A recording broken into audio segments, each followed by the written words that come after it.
Hi, welcome to the Leaving California webinar. My name is Terry Gilliam. I am the founder and administrator, one of the administrators of the Leaving California group. Today it is my honor to welcome Isaac Chavez. Isaac is a longtime real estate professional and a resident of the Boise metro area. Isaac is a military veteran, husband, father, and all-around great guy. About a year and a half ago, I told him I was starting this Facebook group called Leaving California, and he was thrilled to jump into the group and participate, and he's been a valued member ever since, and he's the only other administrator in the group. So welcome, Isaac. Nice to have you. Thanks, Terry. I'm so excited to join you today.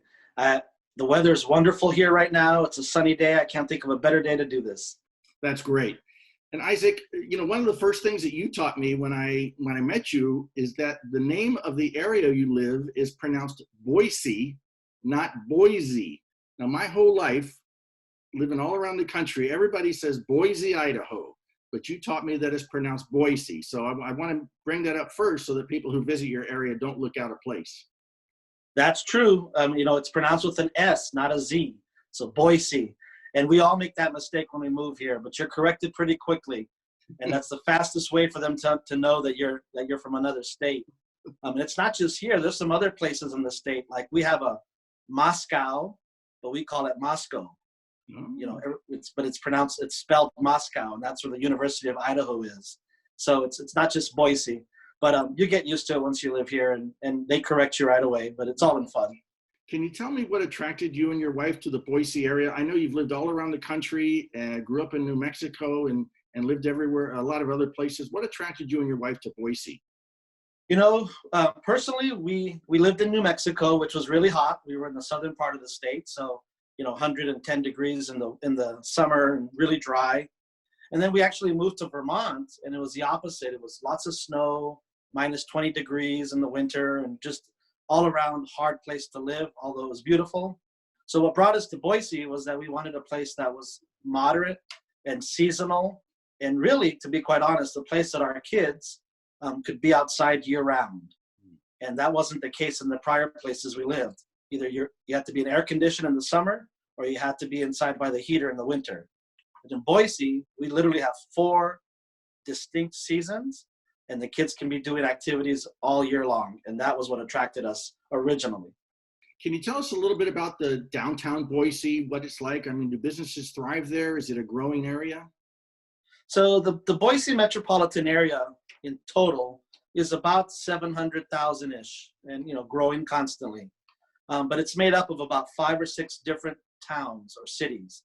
Boise proper, like the one that we all imagine, encompasses the downtown. And that's only about 230,000 of those 700,000 residents. So downtown Boise is a very large, thriving area, but it's flat. So you can walk, you can ride bikes. They have those e-scooters all over. You're not going up hills. It's not San Francisco. You're not having to, to tunnel through obstacles. So it's a very well-designed, well laid out downtown area with tons of restaurants, patio restaurants, bars, nightlife, shopping. The opera's down there. Our semi-professional hockey league tournament is down there. All of our convention centers and hotels. It's a very, very fun place to hang out. Whether you're single, retired, families, there's something for everybody there. In fact, if you look at my background here, this is actually a picture of Quince Pond. No kidding. Quince Pond is a mini lake, for lack of a better word, and it's right next to downtown Boise. It's unbelievable. You can fish, you can paddleboard, you can swim, you can canoe, you can kayak, you can just get a suntan. There's a beach there. There's picnic shelters. There's bike rides, bike trails. And it's all within just a few minutes of downtown. And if you don't want to walk or drive there, you can take the bus. We do have a public bus system. It's practically free. It's not the most elaborate system, so it doesn't go everywhere, but it does cover most of downtown Boise. And it's like 50 cents, I think, to get on it. So it's a pretty affordable option if you want to save gas. That's great. So you can actually swim in that, what'd you call it, a pond? Yeah, it's called Quinn's Pond. It was revitalized about a decade ago, so completely healthy. They test it constantly. Um, and in the 3 years that we've been hanging out at that pond, I think only one time did they have to close down for a couple of days because there was something about a high amount of algae or something in one part. But other than that, it's always open and it's thriving year round. But from, I would say, June through August, it's a swimmer's paradise. So can you tell us a little bit about the other communities in the Boise metro? I know there's a lot of different towns, and can you kind of tell us who moves to what communities and kind of why people choose other communities to live in the Boise metro? Yeah, so we when you live here, we refer to this metropolitan area as the Treasure Valley. So that's what you'll hear me say from now on. Whenever you hear somebody say the Treasure Valley, that means the entire area, which encompasses 3 counties. We have Ada County, which is where Boise is, and then we have Canyon County, and then we have Gem County. And so those 3 counties make up the Treasure Valley, about 700,000 people. So we talked about Boise. The other city that connects to Boise is called Meridian. Meridian is about 150,000 people. And then connecting to Meridian is Eagle. Eagle is about, maybe 60,000 people, give or take. And then if you just drive down the interstate for about 10, 15 minutes, you get to Nampa. Nampa is probably the fastest growing city in the state, if not America. And there's about 100,000, 120,000 people there. And another 7 minutes down the highway is the community of Caldwell, which is about 70 or 80,000 people as well. So those are the main cities that make up the Treasure Valley. And there's one more. It's on the other side. It's called Kuna. And Kuna is about 70, 80,000 people as well. So if you do the math, that all adds up to about 700,000. But once again, they're all connected via the interstate system. And it's not a long commute. You can go from one end to the other in 30 minutes. Maybe during rush hour, it takes 45 minutes. But it's nothing like what Californians are used to with traffic. Here, you don't have to plan on being in your car for an hour or two at all. You just hop on the highway and hop off. So can you just kind of describe the kind of person that might move to Eagle versus the kind of person that might move to Nampa, as per se? Yeah, a lot of it is driven by, what your daily life looks like. So if you're a professional who's going to be working in the tech industry or the finance industry or the government, you're probably going to generally base yourself in Boise proper because that's where all of that activity is occurring. But if you're maybe you have a family or younger children or grandchildren, and you want to be in a kind of an exurb where there's a lot of parks, lots of sporting facilities, lots of good schools, then Meridian is usually the number one choice. The housing prices are a little bit lower in Meridian than they are in Boise, but it's well laid out, spread out, very green. Eagle is an interesting place. Eagle attracts all kinds of people, but it is a little bit of the, the higher end market. So the housing prices are definitely higher than the rest of the Treasure Valley. There's lots of country clubs, golf courses, lots of high-end amenities. We also have a lot of high-end condos and townhouses. So it's popular with retirees. It's popular with empty nesters, but it's also popular with executive type level jobs. So families, with parents that maybe have executive type jobs or are business owners. So that kind of describes Eagle. And then down the highway in Nampa and Caldwell, it's about almost $100,000 lower average price for the homes there. So we're seeing a lot of first-time home buyers, millennials, younger families, moving to Nampa. We do have, for example, a brand new Amazon fulfillment center is about to open there. It's almost done. It's this massive, mammoth facility, and it's going to provide 3,000 new jobs. Wow. So Nampa is kind of the budding place. We're very proud because Nampa was voted this past year as the #1 best managed city government in America. Wow. So we're pretty proud of that. They manage their city really well. It's well laid out. They use a lot of roundabouts instead of four-way stops. So it's pretty cool place to live. So on the subject of jobs, can you tell us a little bit about some of the major employers in Boise? I mean, if someone still has to work, I mean, I know a lot of retirees are moving there, but if someone still has to work, what does it look like from a jobs perspective? So, we have had some of the lowest unemployment rates in the country, as low as 2.8 recently. Wow. There's more work. It's actually underemployment, right? There's more jobs than people to fill them. We have everything. Some of the larger companies that you may have heard of is Micron. Micron is one of the largest makers of the laptop computer chips. So if you're using a laptop, you probably have a Micron chip in there. Wow. Simplot is one of the largest private companies in the country. Simplot is the one that provides all the potatoes to McDonald's. That's where they first made their billions, was making the potatoes, the French fries. We also have Hewlett Packard is here, Canon, QuickBooks, Intuit has a big presence here, Vacasa. And then we also have just down the road is Cliff Bar and Chobani Yogurt. So some of the places that everybody has heard of. We also have a lot of startup tech type jobs.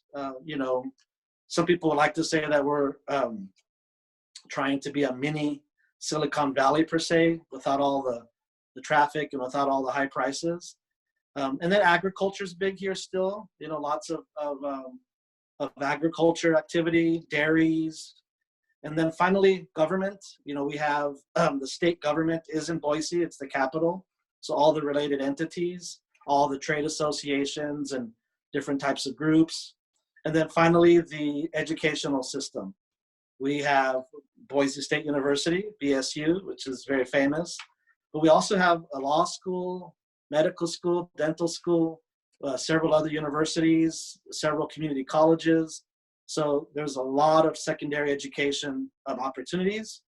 But then finally, the largest employer in the entire state is one of our hospital systems, St. Luke's Hospital. They basically have hospitals all around the state. And then we also have St. Alphonsus, which is the other major hospital system. So Boise, I know this is kind of going towards the medical side, but Boise is fortunate in our Treasure Valley to have three major hospital systems. Those two, and then we also have a full-blown VA hospital, which is the only one in Idaho. So it's the full deal. If you're a veteran, you can go and have any type of surgery there. It's a major hospital. So between all of that, and then we have an Air Force base about 35 miles away, Mountain Home Air Force Base. So those are kind of the main drivers for jobs. And then of course the service industry is huge. All the restaurants and bars and shopping. We have a huge mall that's actually one of the busiest malls in the country. I know malls are dying all around the country, but it's not here. It's actually booming.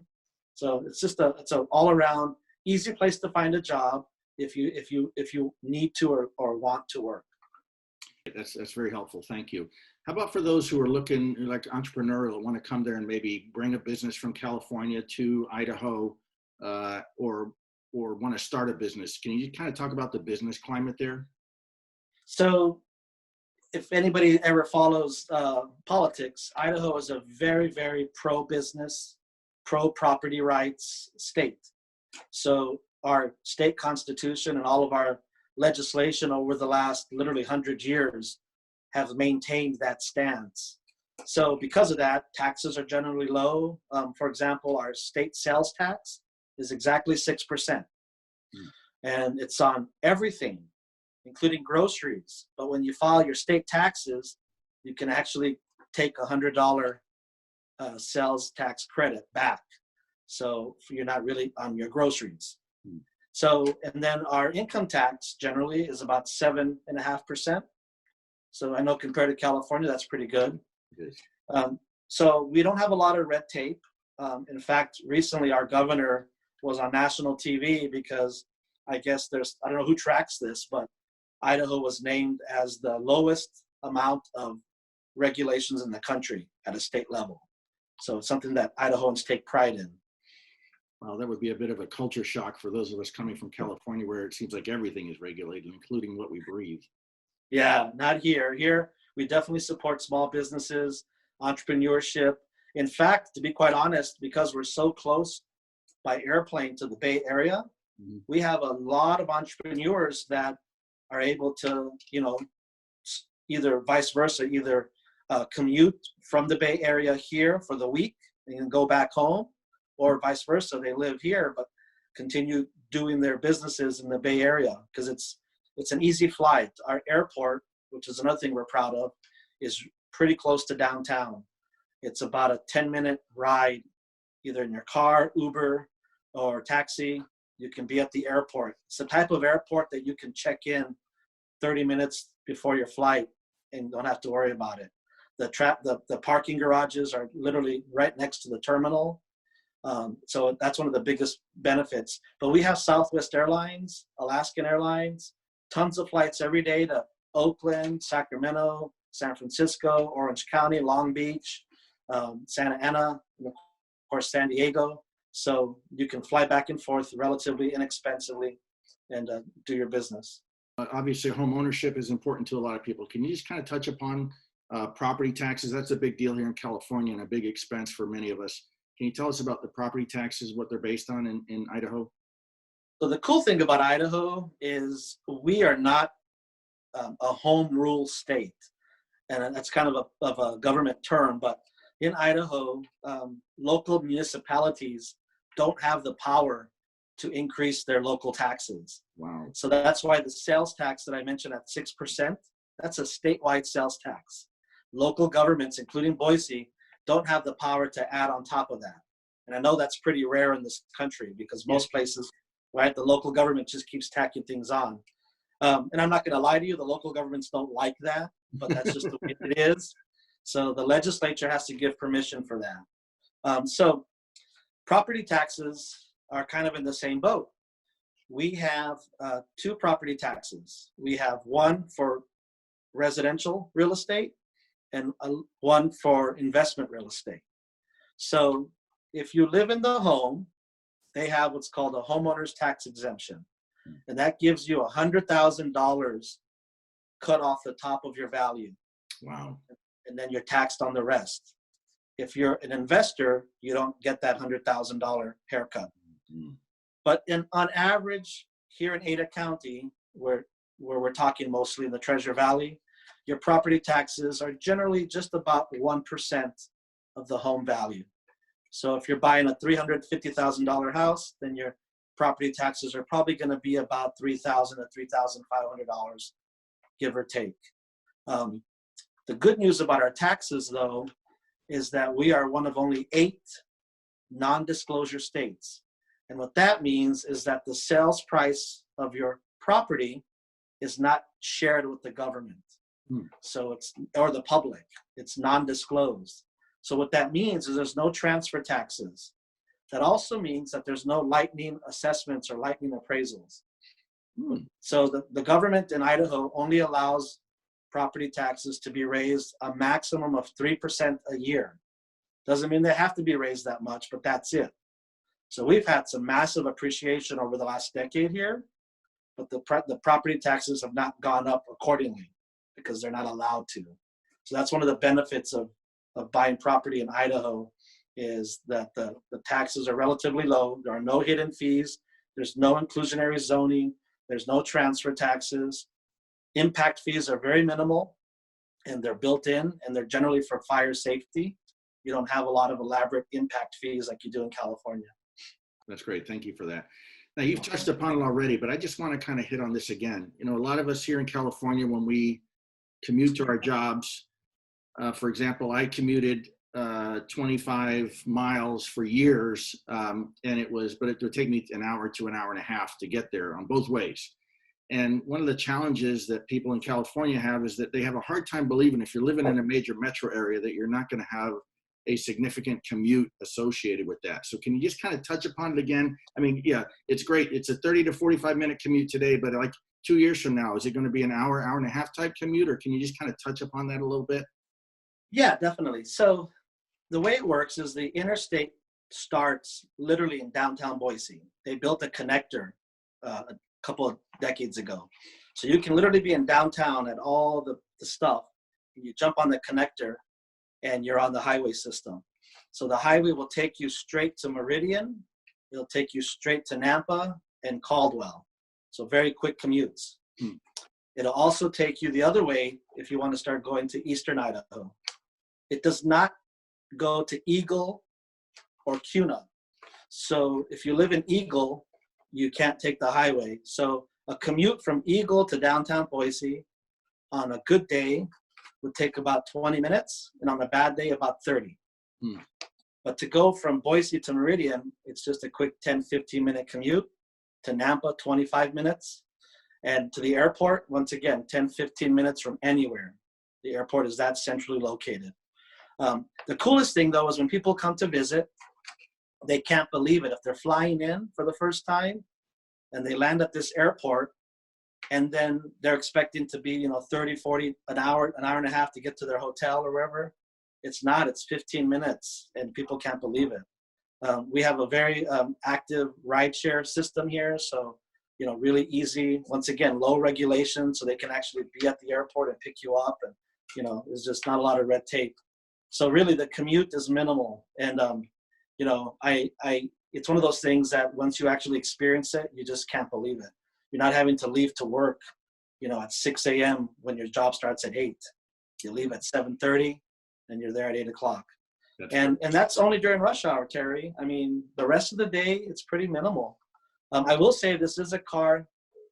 This is not the most walkable friendly place other than the downtown area. This is not the kind of place that you're going to be riding your bike or walking to ghost places. We're definitely car centric here. We don't have, like I said, we have a minimal bus system, but it's not anywhere nearly evolved as the bus systems in California. So, you are going to have a vehicle here. We do have electrical charging stations as well. Not everywhere, but there's enough of them that if you have an electric vehicle, you can still get by here. But for the most part, people have their trucks, people have their SUVs, same. And the speed limit here on the highway is 85 miles an hour on our interstate. So. Wow. And I assume your gas is quite a bit cheaper than California. I mean, I think the cheapest I can find around here is just under $3 a gallon right now. Right now, it's literally about 180. Okay. Yeah, that's a lot cheaper. Yeah, that's great. Hey, while I'm thinking of it, can you just kind of talk, you spoke about the after primary school education, the colleges and things like that. Can you just talk about the quality of schools for primary education, elementary, middle school, and high school? Yeah, and I can attest to that. I have 3 children, as you probably know, Terry. I have a 12-year-old, a 10-year-old, and an 8-year-old. So we're definitely involved in the younger school system. Idaho and the Treasure Valley in particular is all about school choice and school availability.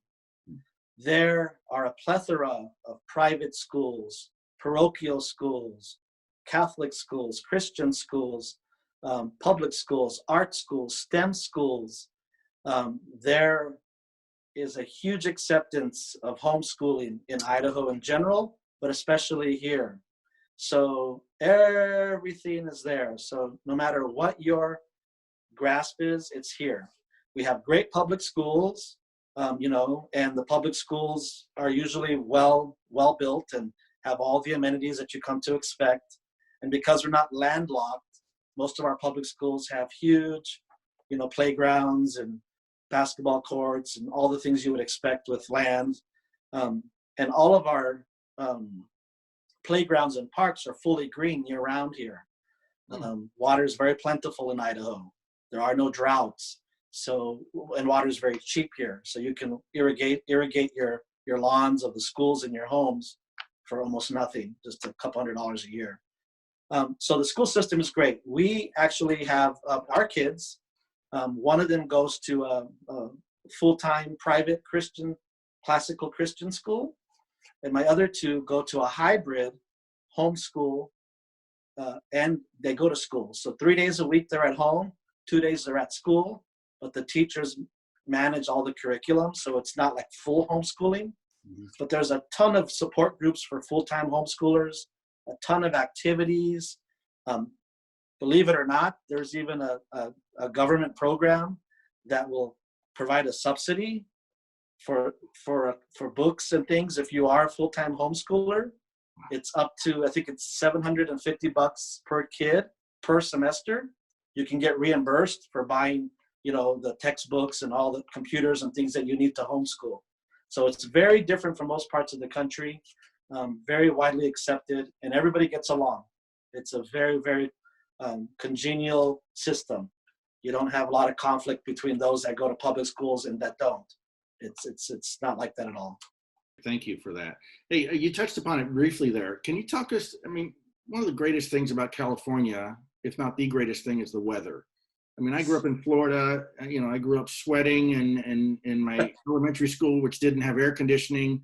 And then I'd never known there was a place like California where most summer days it's in the 80s and there's no humidity. Obviously, that's something that people are going to have to give up when they leave California. But can you talk a little bit about the weather in Boise and the banana belt? You taught me about the banana belt too, and what that means to the weather in your area. Yeah, you're definitely going to have to, if you live by the ocean in California, there is no oceanfront property. The closest is this pond. But I will say, you asked me earlier what attracted us to Boise is, once again, the seasons. So Boise is very different from the rest of Idaho. I know a lot of people, when they think of Idaho, they think of snow, they think of Montana and Michigan and Minnesota, and they put us all together. Well, that is true everywhere else in Idaho except for the Treasure Valley. We call this the banana belt.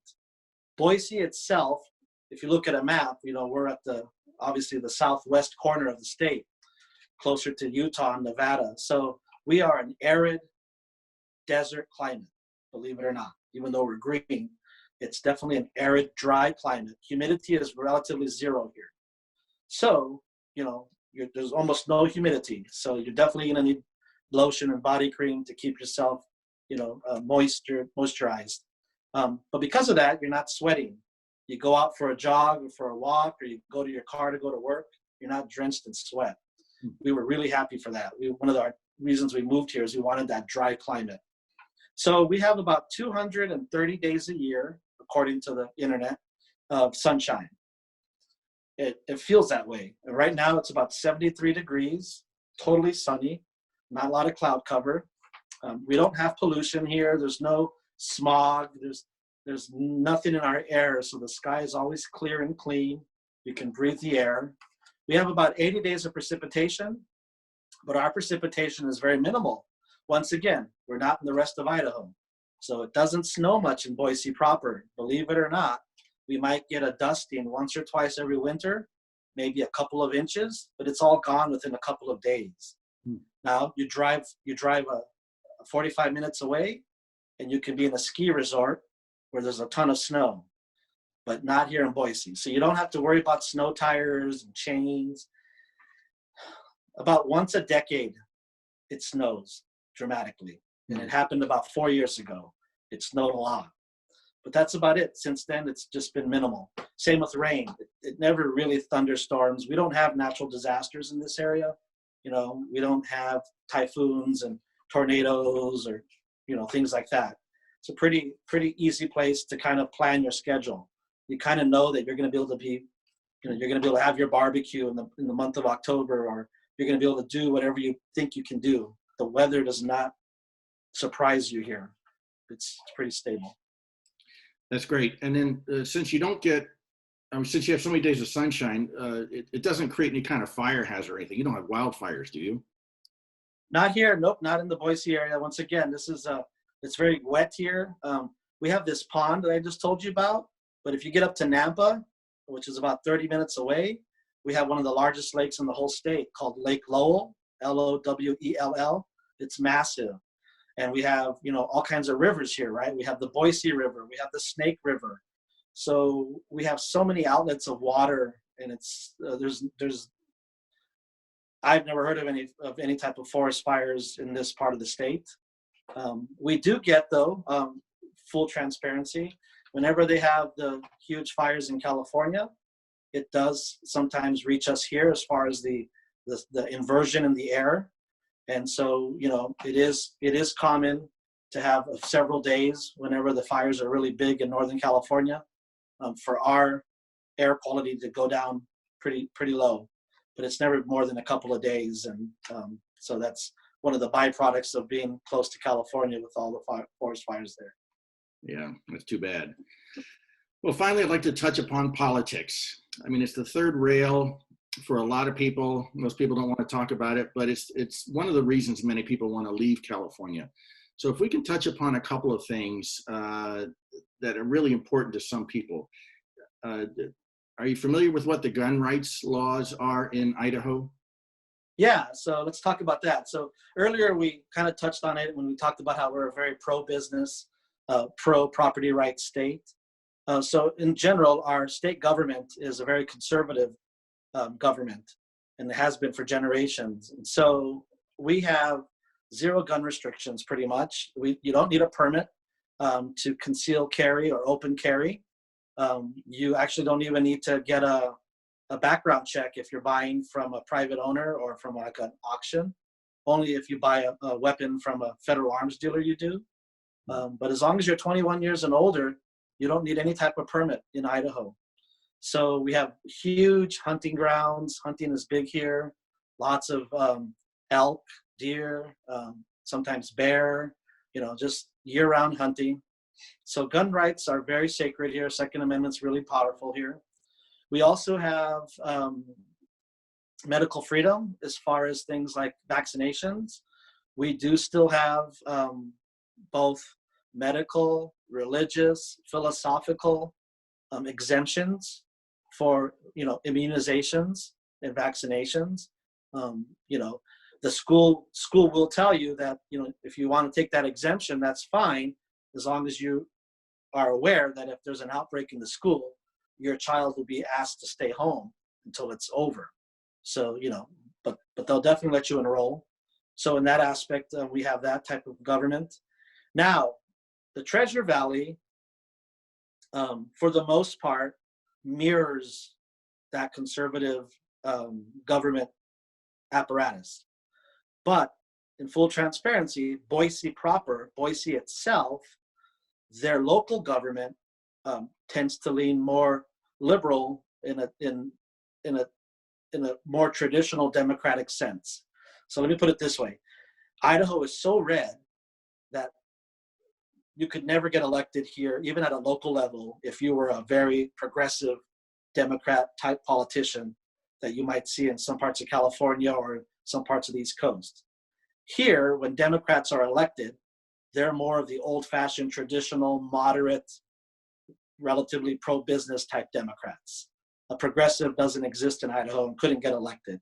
So even though you might hear about, Boise has a Democratic mayor, I can guarantee you in California, they would probably be considered a very liberal Republican. I mean, really.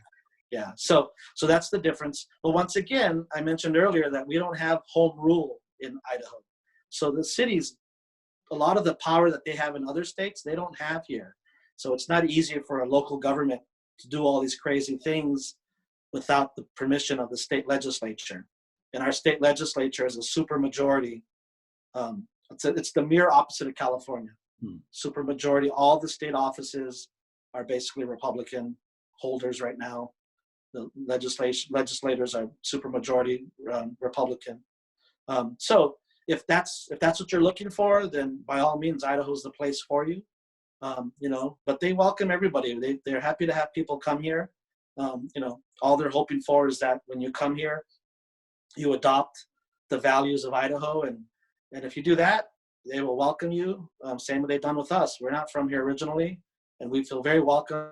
Everybody's been very wonderful to us over the years, and it's a safe place because of that. Idaho is an iron fist when it comes to the rule of law. There's a saying here that you do the crime in Idaho, you're definitely going to do the time. Judges are really strict here, and for that reason, our crime rate is relatively low. Here, when there's a violent crime, it's still on the front page of the paper because it's that rare. So, because of that, marijuana is not legal in Idaho. Even though it is on the border states, it's not here.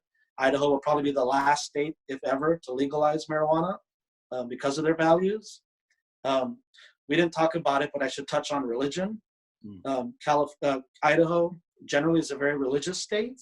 We have a very large uh, Church of Latter-day Saints or Mormon, how do you say, a very large community. There's also a huge Christian community, a huge Roman Catholic community. So almost everybody goes to some type of regular church. And because of that, once again, we have a low crime rate, very little homelessness. Most of that is taken care of by all of these different community groups, lots of, shelters and food banks. We also have very low graffiti, almost non-existent. The streets are clean, there's no trash, the sidewalks are spotless. It's a beautiful community, and it's safe for children. They can play outside. You're not going to worry about, that kind of going for walks in the evening. So in general, it's just a wonderful place to live, and there's plenty of land. So we're not in any shortage of running out of space, to build. And on that note, I assume you're getting a lot of building going on in your area. Yes, we can't build fast enough. So California is like the water hose. And those of you that are watching this, you understand that because that's why you're part of this group. Because there's 40 million of you, maybe, give or take. Was it 35, 40 million Californians? 40, and there's 2.5 million of us. The amount of people that want to move here, not only from California, but Washington and Oregon, we can't keep up with the building. We're on average about 5,000 new construction units behind every single year. Wow. And we're building as fast as we can, and it's just not catching up. So for that reason, our inventory of available homes is very low. It's one of those markets where, it's unfortunately it's not really much of a buyer's market. But the cool thing about it, though, is once you buy a property here, you're going to see the appreciation really fast. It doesn't take a decade to grow your wealth.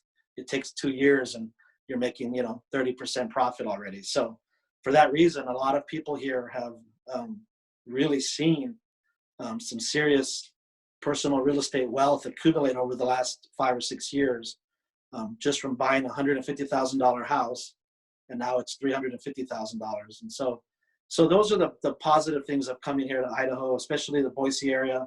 The Treasure Valley just has so many positive features to it. I mean, people say, "Oh, well, you're a realtor, so you're only going to talk about the great things." Well, I'll tell you what, though, I moved here as well. So I didn't come from California. I came from Vermont. But it's been wonderful for our family in every possible way.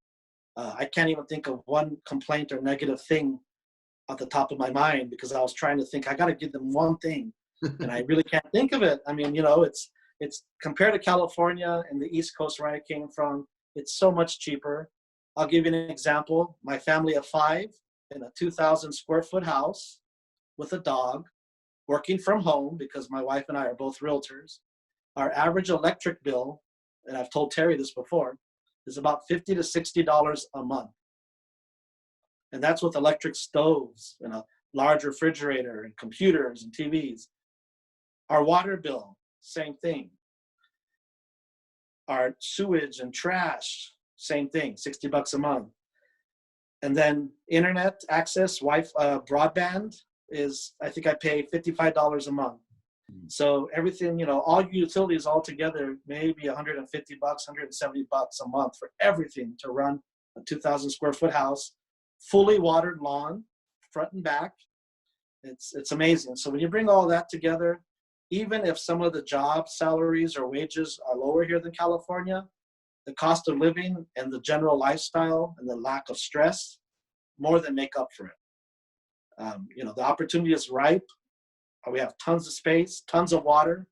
We have I think we have something like 3 trillion gallons of water under our water table underneath us.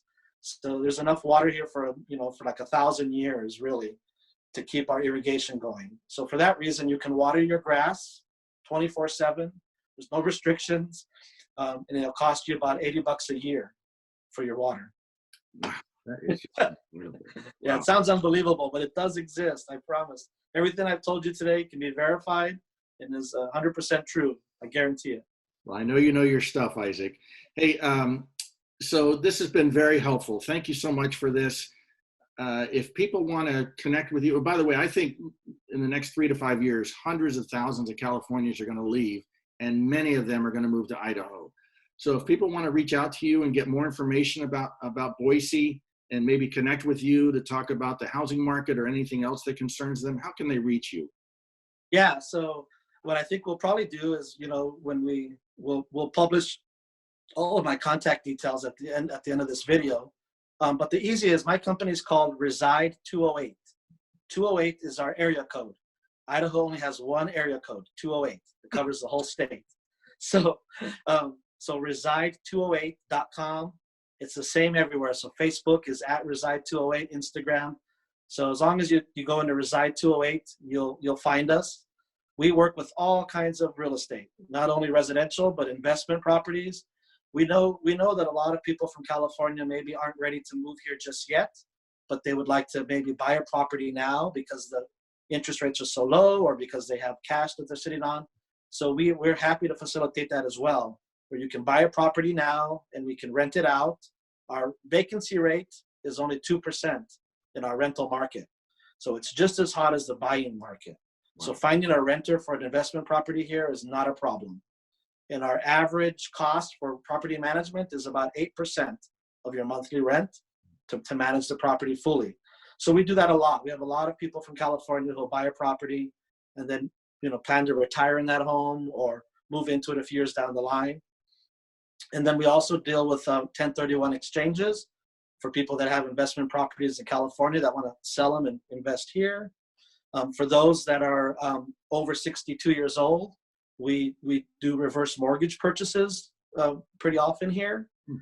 And then finally, probably the newest, not newest, but the thing that's really happening a lot recently is taking the money from your self-directed IRA.